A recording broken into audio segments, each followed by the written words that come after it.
ये पहला पैमाना है। दूसरा है कि विकास जिस प्रचार के आधार पर आगे बढ़ रहा है, गरीब कल्याण का ये रास्ता जो आदरणीय मोदी जी ने दिया, वो गांव तक सड़क पहुंचाने का आम आदमी का सपना जो कभी जिंदगी में पूरा नहीं हो सकता था, जो सत्य अटल बिहारी वाजपेयी ने किया। हमारे काम पीढ़ियों तक के काम है। कांग्रेस के पास तो पीढ़ियों तक बनाने का कोई काम हो तो बताइए, कभी सोचना। उसे मैं कहता हूँ कि अभी क्यों नहीं होना चाहिए। अगर सत्य अटल बिहारी वाजपेयी जैसे प्रधानमंत्री न होते तो क्या गाँव के विद्यावन की सड़क पहुंच सकती थी? मैं पूछता हूँ। कुछ तो मुझे लगता है कि हम कभी बार छोटे मोटे मामलों में लगता है कि हम किसी से नाराज हैं, तो ये छोटी लड़ाई नहीं है। आप कल्पना तो करो, डॉक्टर मुखर्जी के क्षेत्र पर माल्यार्पण करते करते 70-60 निकल गए। हम 370 लाख नहीं कर पाए। अगर ये बहुमत की सरकार ना होती तो क्या 370 खत्म हो सकती थी? मैं दूसरा सवाल करता हूँ, 450 वर्ष का संघर्ष, 4 लाख से ज्यादा बलिदान, अगर सुप्रीम कोर्ट फैसला दे देता और उत्तर प्रदेश में आपकी सरकार ना होती, देश के प्रधानमंत्री मोदी ना होते, तो क्या मंदिर बन जाता?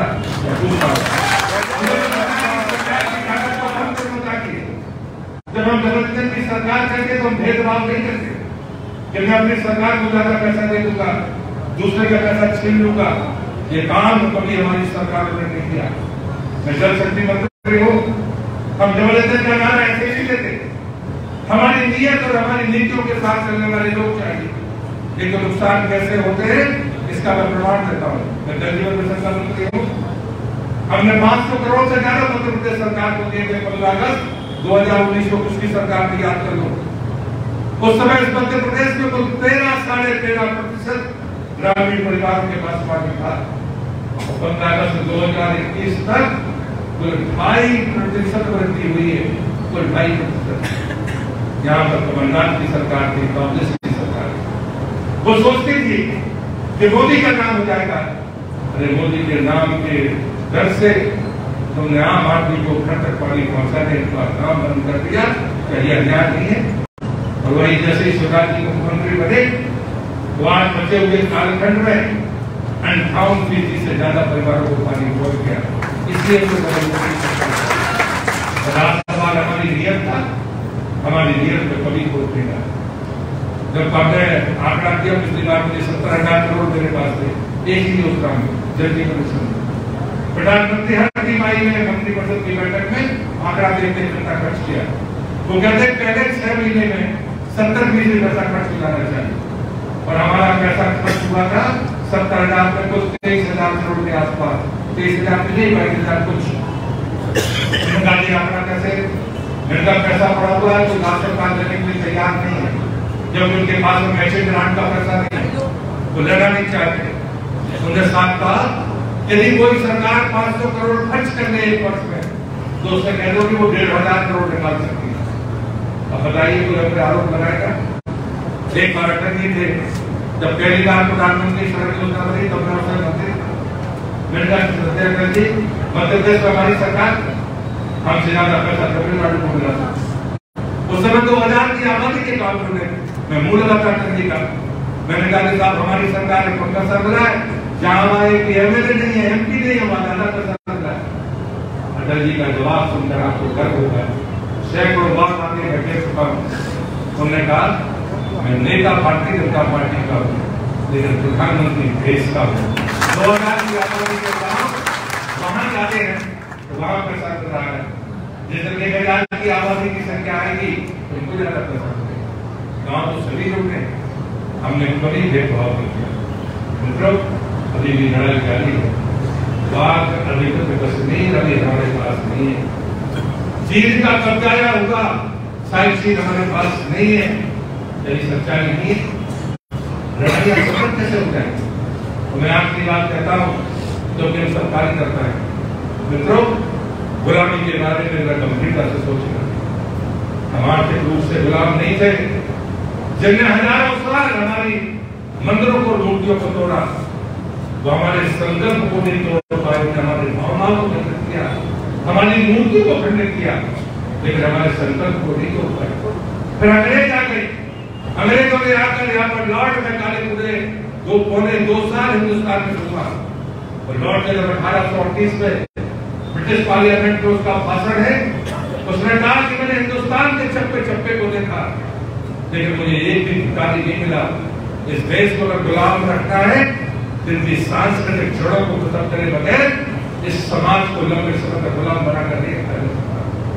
देखो ये सच्चाई हमारा दुश्मन जानता है, लेकिन हम झंडा लेकर चलने वाले लोग क्या सच्चाई को जानते हैं कि हमारी जिम्मेदारी कितनी है।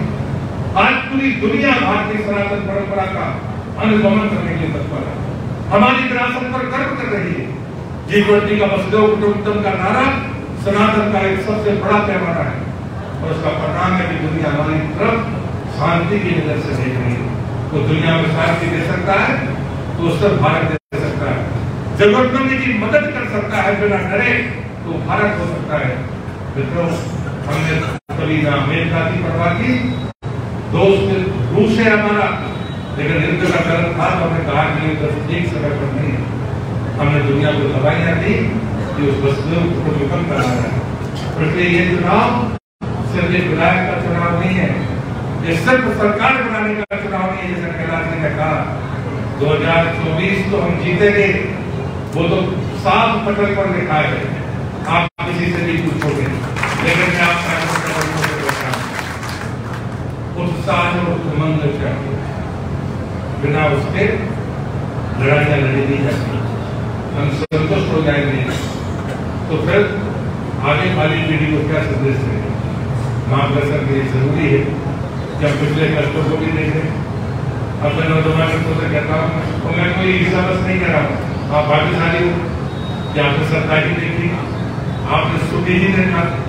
आप कैसे विश्वास करोगे कि भाई रोटी भी मुश्किल में मिलती थी हम लोगों को, आप मानोगे नहीं। आपको कैसे आपको विश्वास होगा कि बस की टिकट भी पार्टी का कार्यकर्ता टिकट कटा देता था, कटा के कोई पेट्रोल डलवाता था, किसी की गाड़ी होती थी पर हम उसको बाधित करते थे। ये पुरानी बातें नहीं है, ये हम लोगों ने हमारी पीढ़ी में होती है। लेकिन आप भाग्यशाली है कि आपकी गाड़ियाँ, आपकी लाइटें नहीं है गाड़ियों की, आपको भोजन का कोई संकट नहीं है, वो सब कुछ ईश्वर ने आपको दिया, आप बधाई के पात्र हैं। लेकिन एक मांग हमारी पीढ़ी की है, वो है कि जिस विरासत को कष्टों के साथ यहाँ तक पहुंचाया, वो विचार कमजोर नहीं पड़ना चाहिए। आप कितने ही हिम्मती हो जाए, कितने ही पद आपको मिल जाए, यश आपको मिल जाए, लेकिन एक विचार की ताकत आपके भीतर रहनी चाहिए। ये प्रार्थना करता हूँ। व्यक्ति विकास और विचार ये 3 ही पैमाने होते हैं। व्यक्तियों से मतभेद हो जाते हैं। कैलाश जी ने बड़ी मुखरता के साथ कि मेरे मतभेद थे, रास्ते में मुझसे कह रहे थे, लेकिन मुन्ना भैया के बारे में कहा ऐसा प्रश्न भी आपकी मैंने अपने जीवन में नहीं देखा। ये कसौटी की बात है, और एक कसौटी पर कसने की बात होती है, ये शत्रुता नहीं है। मतांतर प्रसारित प्रणाली में हो सकते हैं व्यक्ति को, लेकिन विकास पर मतभेद नहीं हो सकता, विचार पर मतभेद नहीं हो सकता। इन 2 खानों में प्रश्न नहीं जा सकता। दुनिया की पूरी दुनिया हमारे विचार की दीवानी है और कुछ शब्द लोग इसी धरती पर खड़े होकर सनातन को चुनौती देते हैं और उसके बाद भी आपकी रगों में वो खून जो सनातन का खून है उसको उबाल न आए, मुझे लगता है कि ये ठीक नहीं है। हम वो लोग नहीं है कि जो कहेंगे हिसाब से कलम कर देंगे, हम वो लोग नहीं। लेकिन हम ये तो जरूर चाहते हैं कि हमारी धैर्य की परीक्षा बनती है, हम अपनी सामर्थ्य से, अपने संकल्प से, अपनी सेवा से लोगों का दिल जीतने वाले लोग। यहाँ तो प्राणी मात्र के बारे में भी कहते हैं, तो हमें कोई कसक नहीं होनी चाहिए। तो इसलिए मुखरता के साथ सार्वजनिक जीवन में अपने बोध को बनाए रखिए। विकास की जो सफलता है उसको लोगों के दरवाजे पर दस्तक देना जाकर कहिए। ये पर्व है। चुनाव दीनदयाल जी कहते थे, अगर मैं अपनी बात खत्म करता हूँ, दीनदयाल जी कहते थे चुनाव सबसे महत्वपूर्ण समय होता है जब आप अपने विचार को घर घर तक पहुंचा सकते हो। वैसे चुनाव तो लोकसभा में नहीं आएंगे, लेकिन चुनाव के समय चलते हुए अपना कमल का पट्टा डालने हो गए, जिसको विरोध करना होगा तो चिल्लाने जाएगा, सुनो सुनो कर ले हमारी। वो बात के लिए प्रेरित नहीं करता, बुलाता है। वैसे आप बुलाओगे तो शायद आपकी बात नहीं सुनेगा, और इसलिए अपने विचार की ताकत को लेकर जनता के बीच में आने की जरूरत है। आज भगवान मन में भले मैं न कहता हूँ, लेकिन कभी न कभी कसर होती है कि कभी जिले में लड़ने का मौका मिलेगा कि नहीं मिलेगा। मुझे अपने जिले में नाम का वापस आने का मौका मिला है। 34 साल का मेरा जनप्रतिनिधियों का जीवन, मैं राज्य भी घूमा, देश भी घूमा, देश के बाहर भी गया। वो रोल जिसके दम पर मैं पूरी देश का भ्रमण करके वापस आया, फिर से लौट कर मैं अपनी जमीन पर आया।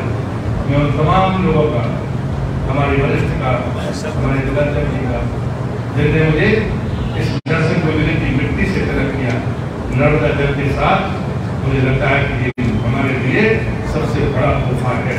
हमारे लिए सबसे बड़ा सम्मान मैं नर्मदा का प्रतिमावासी हूँ। इस जमीन इस धरती में पैदा हुआ, एक अवसर मिला है। मुझे नहीं पता कि आगे की यात्रा क्या होगी, लेकिन मैं इतना जरूर जानता हूँ कि आपकी इस मदद से जहाँ तक पार्टी मुझे पहुँचाना चाहेगी, उन क्षेत्रों में आने वाले दिनों में कोई एक मिनट भी खराब किए बगैर पार्टी के विजय के लिए दृढ़ पक्ष से जुटने का लिए मैं भी करता हूँ, और आपसे भी अपेक्षा करता हूँ कि आपकी सिर्फ नरसिंहपुर विधानसभा नहीं, नरसिंहपुर जिला नहीं, मेरा कैलाश जी से एक बात को लेकर झगड़ा होता था। मैं कहता था कैलाश जी आप जैसा पक्का मैंने नहीं देखा, लेकिन मैंने कहा आपको इस जिले को इतना मोह है कि इससे बाहर आप पैदा नहीं चाहते। आप कभी कैलाश से पूछ, मतलब मैं कहता था कि आप भी इस बात को स्वीकार करेंगे, जिस उनकी शैली है, जो उनकी वैचारिक ताकत है, जिस आत्मबल के साथ में वो अपनी बात कहते हैं, आप आसानी के साथ ऐसा करता आपको सुना नहीं। लेकिन इसलिए मुझे लगता है कि समय होता है, शायद मैं जिले से बाहर न गया होता, इस मुकाम पर मैं भी न पहुंचता, लेकिन हमने जिले से बाहर जाने का फैसला किया और उसका परिणाम है। लेकिन ये सच है, ये अच्छा समय रहा हो या बुरा समय रहा हो, मैं भाग्यशाली हूँ। सरकारें भी मेरे को छोटा नहीं सकती, और उसके पीछे अगर ताकत थी तो वो नरसिंहपुर की माटी की ताकत थी। यहाँ के कार्यकर्ता के बारे में मैं नहीं कहूँगा, आप वास्तव में जोधपुर कार्यकर्ता है, जो डरेगा और जो बिकेगा वही देश की होता है। और इसलिए मैं मानता हूँ कि मंच पर आज के दिन मुझे भी लगता है जैसे मैं युवा मोर्चे का जिले का अध्यक्ष हूँ, और हम अपनी कार्यकारिणी में भाषण दे रहे हैं। ऐसी स्थिति आज की है, और मैं सौभाग्यशाली समझता हूँ कि अब फिर इस धरती पर से खड़े होकर कुछ और बेहतर करने का अवसर मिलेगा। हम सब प्रार्थना के साथ जुटे, जिसका छिंदवाड़ा में प्रभाव है वहाँ भी जाए। अब आप स्वतंत्र रहें कि जहाँ जाकर पार्टी का काम कर सकते हैं, सिर्फ विजय के लिए अपना काम करिए। और आज शायद उन तमाम लोगों को भी लग रहा होगा, जैसे हमारे उस समय के जो मंडल अध्यक्ष हैं बहुत खड़े, पीछे भी खड़े, मतलब सारे चौका से लेके नरसिंहपुर गुजरात। तो मुझे लगता है कि आज मेरी पीढ़ी के लोग, उनके मन में फिर से जवानी दिख रही होगी, जो 60 पार हो गए। अभी दूसरा समय लगे, और भूपेंद्र जी हमारे इस चुनाव अभियान के प्रमुख भी हैं।